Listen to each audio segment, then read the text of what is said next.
ये वक्त था 16वीं सदी के आखिरी साल का और उस वक्त भारत इतना संपन्न था कि दुनिया का उत्पादन का लगभग 1/4 हिस्सा तो भारत से ही पैदा होता था। और कहीं न कहीं ये कारण था कि पूरी दुनिया भारत को बड़े गौर से देख रही थी। उस वक्त ही भारत को सोने की चिड़िया भी कहा जाता था। उस वक्त दिल्ली के तख्त पर अकबर महान का शासन हुआ करता था और कहा यह भी जाता था कि अकबर अपने दौर में सबसे दौलतमंद बादशाह हुआ करते थे। लेकिन उसी दौर में अंग्रेजों के देश ब्रिटेन में गृह युद्ध का माहौल चल रहा था। महारानी एलिजाबेथ प्रथम के शासन के दौरान ब्रिटेन की मुख्य इकोनॉमी कृषि पर निर्भर करती थी। लेकिन युद्ध और बर्बादी के दौरान इस वक्त ब्रिटेन दुनिया के उत्पादन का कुल 3 से 4% उत्पादन कर पा रहा था। उसी दौर में पुर्तगाल और स्पेन ब्रिटेन को पावर स्ट्रगल में काफी पीछे छोड़ चुके थे और माहौल ये था कि ब्रिटेन के लुटेरे नाविक पुर्तगाली जहाज को लूटकर किसी तरह अपना काम चलाकर खुश हो जाया करते थे। उसी समय में एक ब्रिटिश नाविक को दक्षिण पूर्व एशिया की समुद्री यात्रा के दौरान भारत की समृद्धि के विषय में पता चला। इसके बाद सन 1600 ईस्वी में 200 ब्रिटिश व्यापारी एक नई कंपनी बनाते हैं जिसको नाम देते हैं ईस्ट इंडिया कंपनी। उस कंपनी को महारानी का भी सपोर्ट हासिल हो जाता है। अब बात भारत की करें, अब तक अकबर मर गया था। जहांगीर को नया मुगलिया बादशाह बना दिया जाता है और इसी के साथ 1608 में कैप्टन विलियम हॉकिंस सूरत में सबसे पहले अपनी कंपनी के व्यापारी जहाज के साथ आते हैं। वह भारत में एक नई कंपनी यानी ईस्ट इंडिया कंपनी बनाने की घोषणा करते हैं। अपने इसी व्यापारिक चोले को पहने हुए कैप्टन हॉकिंस और उनके साथ थॉमस रोब जहांगीर के दरबार में पहुंचे और वो जहांगीर को अपने खूबसूरत और महंगे उपहारों और फायदेमंद व्यापारी समझौते का प्रस्ताव देते हैं। लेकिन उस वक्त डच और पुर्तगालियों के दबाव के कारण जहांगीर पहले तो ये प्रस्ताव ठुकरा देते हैं, लेकिन अंग्रेज लगातार इसमें कुछ और बेहतर डील जोड़ते हुए बादशाह को लगातार प्रस्ताव भेजते रहते हैं और एक वक्त बाद जहांगीर अपने व्यापार करने की रॉयल परमिशन दे देते हैं। सूरत, मुंबई, पटना, मद्रास जैसी जगहों पर इसके बाद अंग्रेज अपनी फैक्ट्रियां स्थापित करने में व्यस्त हो जाते हैं।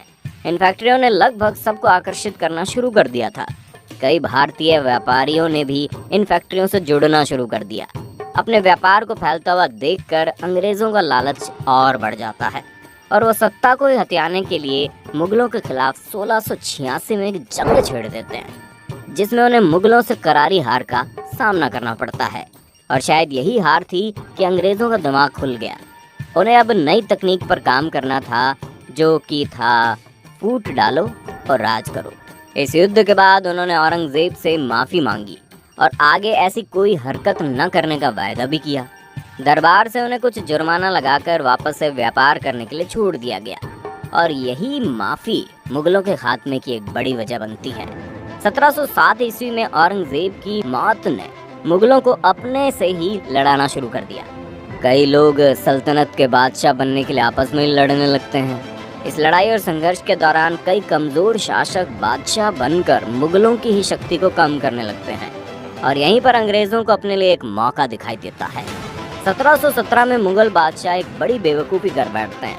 अंग्रेज़ों को वो एक फरमान में महज कुछ रकम की एनुअल फीस में साल भर बिना लगान या कर चुकाए व्यापार करने का आदेश दे देते हैं।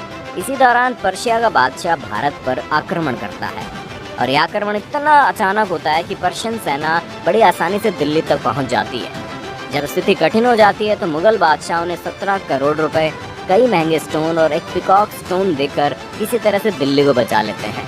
इतनी बड़ी लूट के बाद मुगल कमज़ोर पड़ जाते हैं। इसी बीच अंग्रेज बंगाल के नवाब सिराजुद्दौला को अपने तख्त से हटाने के लिए युद्ध छेड़ देते हैं। चूँकि अंग्रेज़ों के लिए जंग कठिन होने वाली थी, इसलिए उन्होंने इसे जीतने के लिए हिंदू और मुसलमानों के बीच डिवाइड एंड रूल का इस्तेमाल किया।